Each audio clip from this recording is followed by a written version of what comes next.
saya mau masak cumi goreng isi kentang. Bahan-bahannya adalah ini cumi yang udah dibersihin, udah diberikan garam dan jeruk nipis.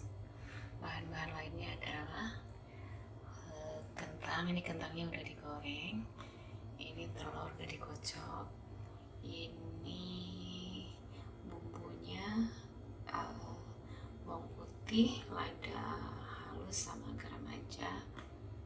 Nanti setelah kentangnya dihalusin, dimasukin ke cumi, terus dicelupin ke telur dan dibalut sama tepung goreng, tinggal digoreng.